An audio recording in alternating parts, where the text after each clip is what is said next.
A Tribute, Dr. Pricilla Santos Pizarro, by Simeon G. Silverio, Jr.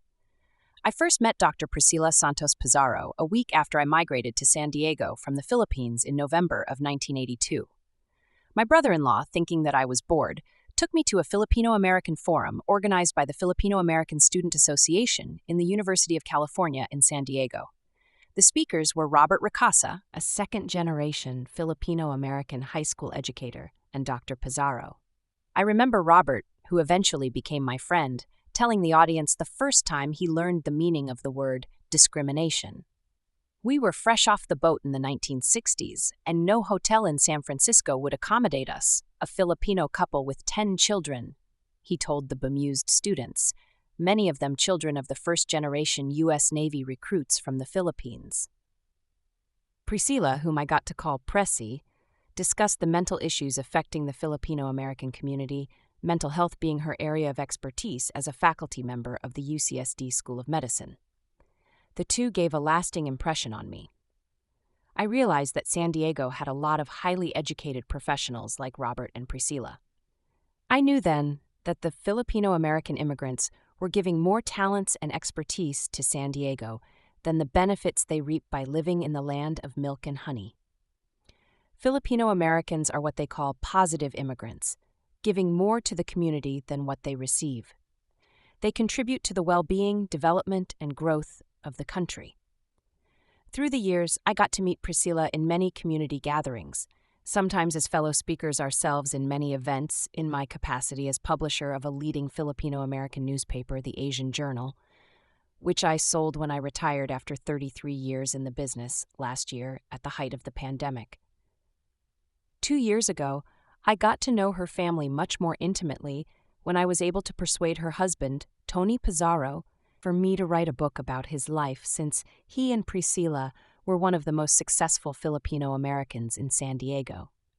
Tony's biography, The Man Behind the Uniform, How a Poor and Orphan Boy from the Philippines Achieved Financial and Philanthropic Success in America, was published last year. I was amused when Tony told me that he got interested to meet Pricilla, sight unseen, when he found out there was a young lady in Boston, Massachusetts, where he was stationed as a young Navy man who hailed from his hometown in Orion, Bataan, Philippines. It showed the depth of his loneliness and homesickness, since the presence of a girl from his hometown would get him excited, never mind that he had not seen her face. Initially, he assumed that she was a nurse, since she was working at a hospital, just like the thousands of Filipina nurses recruited from the Philippines when America opened the migration for professionals during the 1960s. The fact that she turned out to be a doctor may not have mattered to a lovesick Tony, but he sure was happy he got more than what he bargained for. But Tony was not completely honest when he was courting Pricilla. When she asked him what his rank in the Navy was, he told her he was a TN, without giving further explanation. She thought it meant teniente, the Filipino word for lieutenant in English. It was only after they got married when she found the truth. By then, they had a good laugh. Pricilla was also impressed to see Tony wearing a different color of suits whenever they met. Unbeknownst to her, Tony had 4 other sailor friends with the same coat size as him, with whom he shared 5 suits whenever they visited their girlfriends. The suits were stored in a locker at the local YMCA. All 5 friends had a duplicate key to open the unit as they alternately wore the suits. Then there was the time when Tony was invited by Pricilla to attend a doctor's Christmas party.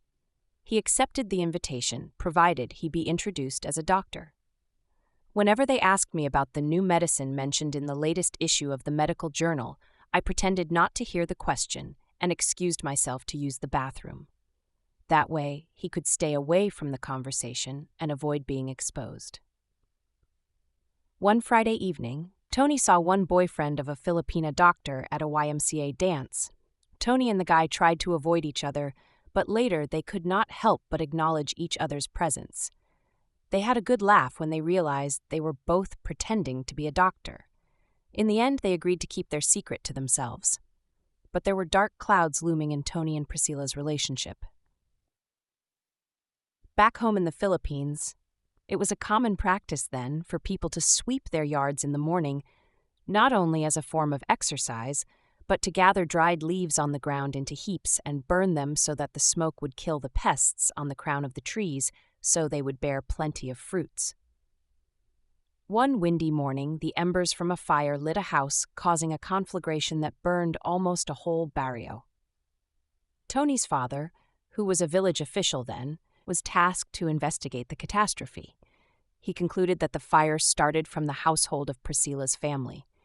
This drew a bad blood between the Pizarro and Santos families, and when Pricilla's father found out that his daughter was dating a son of the Pizarros, he put his foot down and objected to the relationship. Pricilla, being an obedient daughter fearing the wrath of her father, could not do anything but tell her boyfriend that she was moving to a different state and he should not see her anymore. Tony was devastated. Lucky for him, his ship was sent on a 6-month deployment in Europe, giving him an opportunity to lick his wounds. When he returned to Boston, he could not help but inquire about Pricilla. To his delight, he found out that she did not transfer to a different state after all, and he courted her again like a desperate Lothario. He won back her heart, and the two planned to get married. Priscilla's father was attending a Sunday Mass at the parish church of their hometown when he heard the priest announce the engagement of a local girl, Pricilla Santos, to a boy from the neighboring town, Tony Pizarro. He stormed out of the church, fuming mad since he was the last to know of the forthcoming marriage of his favorite, accomplished, and physician daughter to a poor scion of his arch-enemy. Again, he ordered Pricilla to break off the engagement, and again his daughter dutifully obeyed.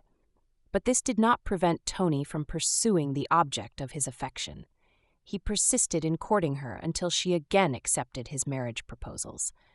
They decided not to tell their parents, and the two agreed to meet at a street corner in Boston so they could both go to the city hall and get married.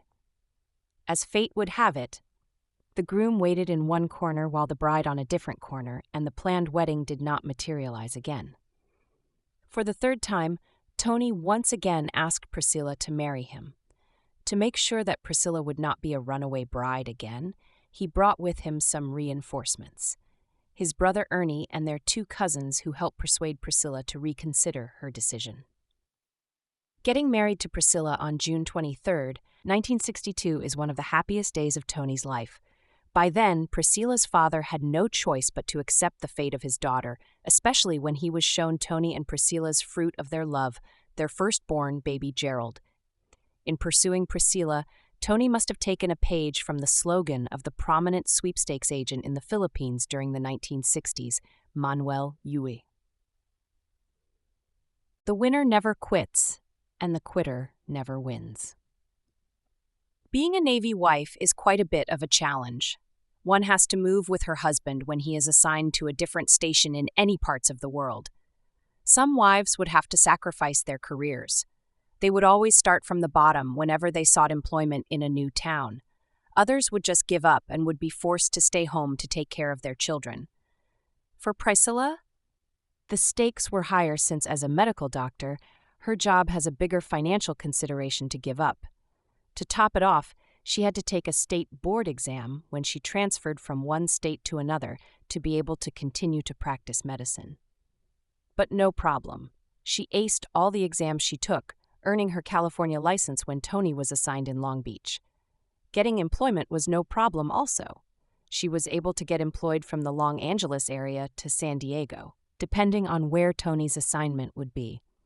Despite these obstacles, she managed to become a successful doctor and professor of medicine until she retired. She devoted her retirement years helping the poor, building chapels, low-income housing for them, and conducting free medical clinics together with her husband. She donated $100,000 to her alma mater and thousands more to other religious, public, and private charities. She had a life well lived, blessed with successful children and a loving husband. She was bestowed with numerous awards and citations independent of what her equally successful husband also received. She was the guiding light of a very successful family, well respected in the whole of San Diego area, both in the Filipino and general communities.